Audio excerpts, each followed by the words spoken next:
Welcome to the Deep Dive. We take your sources, find the key insights, and basically give you a shortcut to getting informed.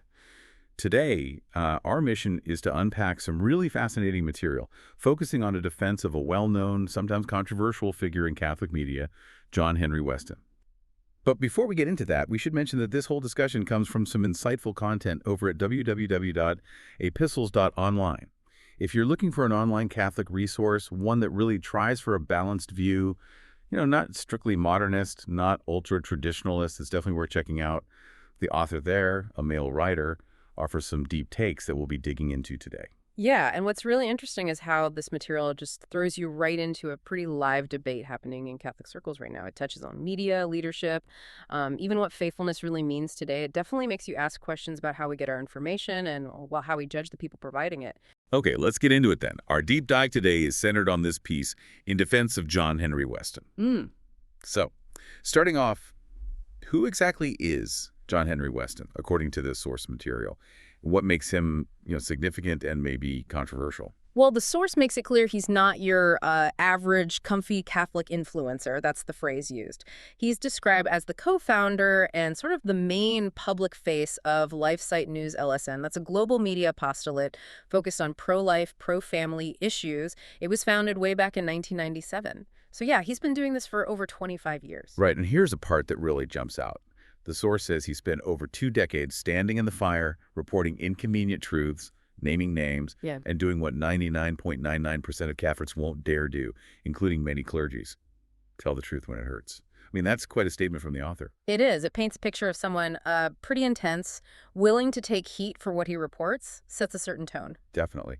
The source also kind of shifts gears to talk about the media scene today and maybe how LSN's readership fits in. What's the take there? It brings up an interesting point about how we consume news now. The source actually acknowledges LSN's readership might have dipped, but it argues this isn't just about LSN, it's a bigger trend.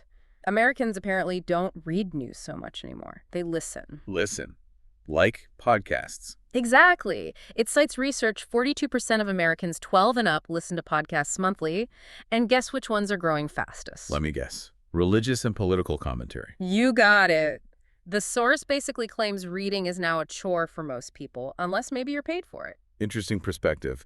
So with all these voices out there, podcasts, Substacks, how does the source say John Henry Westen stands out? Well, it argues the Catholic media space is saturated now. Everyone and their dog, it says, has a podcast or something. And while some are good, the source claims others just parrot hierarchy-approved opinions so they can keep the invite to the Chancery Christmas party. Playing it safe to stay connected. Right. But John Henry, the source argues, doesn't play that game. He's willing to call out rot even when it's wearing a red hat or white cassock. Meaning cardinals, even the Pope. That's the implication, and the source suggests that's why many Catholics appreciate him, while maybe some in positions of authority don't, or fear him, as the source puts it. Okay, the source also mentioned something about modernist Catholic influencers.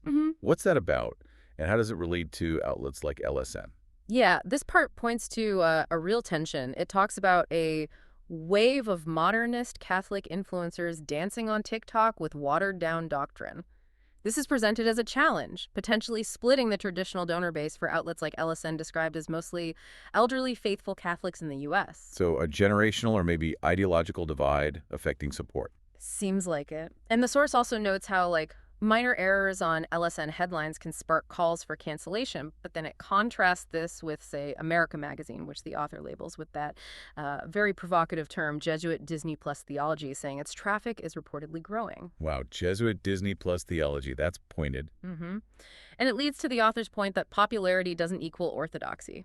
Right, and that analogy comes next, doesn't it? The one about... Yeah, if that were the standard, Jordan Peterson or Andrew Tate should be Pope. Which certainly makes you stop and think about, what metrics we're using to judge influence or truthfulness, especially online. Definitely. It's a very stark comparison. So moving to another specific point, the source mentions John Henry Westen's views on Pope Leo XIV. What's the connection made there? Well, the source speculates, and it does frame it as speculation, that Weston's views on the current Pope, Pope Leo XIV, might be linked to his departure from LSN. Then it lays out a series of pretty direct questions about Pope Leo XIV. Cardinal Robert Francis Prevost, elected May 8, 2025. These are framed as concerns possibly reflecting Weston's perspective. Okay, what kind of questions? Questions like, is Pope Leo IV really the ideal pope we should have? Has he made major amendments yet to the errors of the last pontificate? Also, has he invalidated Traditionis Custodes, Fiducia Supplicans? You know, those key documents from Pope Francis that caused a lot of discussion. Right, about the Latin Mass and blessings. Yeah. Big topics. Exactly. And it goes on. Has he made favorable actions in defense of Bishop Strickland, referring to the bishop removed from his post? And finally, has he done anything yet to discipline bad clerics and modernist bishops? That's quite a list. It really puts the focus on actions or perceived lack of action from the current pope, from that particular viewpoint. And it poses that question for you, the listener. What is the standard for judging leadership in the church? Precisely. It's framing a specific critique through these questions. Beyond those specific papal points, the source also tackles how Weston himself is perceived, especially this charge of being rigid. How does it handle that? It addresses it head-on. The author defends him, saying Weston has never claimed perfection. And yes, he can be rigid, but then it tries to reframe that rigidity. It calls it moral clarity in a world choking on nuance and compromise. So turning a negative into a positive, in a sense. Rigidity as clarity. Kind of. And then it challenges the reader or listener directly. It asks, have you actually listened to him, or did you just read a tweet about him? And have you asked what he really believes, or are you just mad he doesn't think being nice is the 11th commandment? That's quite direct. It really pushes back against maybe surface-level judgments or relying on secondhand accounts. It asks you to engage directly. Yeah, it forces a bit of self-reflection on how we form opinions. And finally, the source seems to wrap up with a really strong defense of his overall work, his decades of service. It does. The author tells critics to stop acting like you're purer than he is, unless there was some grave moral failure behind his departure from LSN, which the source insists there's no credible evidence for. It emphasizes his long commitment fighting for the unborn, exposing corruption, and sacrificing comfort for truth. That's the narrative presented. And there's a concluding thought there too, isn't there? About agreement versus service. It says something like, you don't have to agree with every take he has, but don't pretend your silence, apathy, or nuance is anywhere close to his service to the church. That's a heavy statement. Basically saying disagreement is fine, but don't equate inaction or quiet disagreement with the kind of active, albeit controversial, service he represents in this view. Exactly. It draws a sharp line. And it ends with one last, really pointed remark aimed at the critics. Yeah. The author concludes, and if your main criticism of John Henry Westen is that he's not soft enough for your fragile faith, maybe the problem isn't him. It's you. Wow. Okay. So that really turns the tables, suggesting the issue might be with the critics' own expectations or tolerance for hard truths as the source sees them. It's definitely a provocative end to the defense, leaves you thinking. And connecting it all back, I think this deep dive really highlights how crucial it is not just to get information, but to really look at the sources, the voices, their potential motivations, especially in a space like Catholic media, which is clearly very diverse and very passionate. This piece we looked at is obviously championing one specific approach. So what's the takeaway for you listening? Well, maybe it's a chance to think about what orthodoxy really means today, or perhaps consider if sometimes the desire to be nice might overshadow the need to speak uncomfortable truths, at least as some people see them.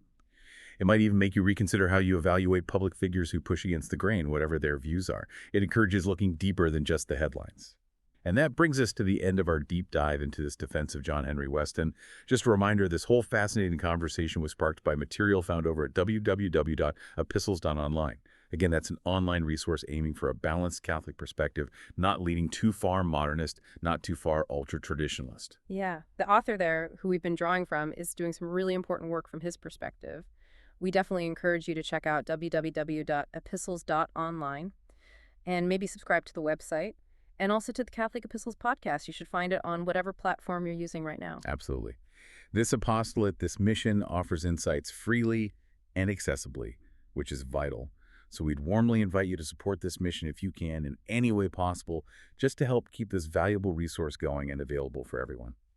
Thank you for joining us on this deep dive. Until next time, keep exploring, keep questioning, and keep learning.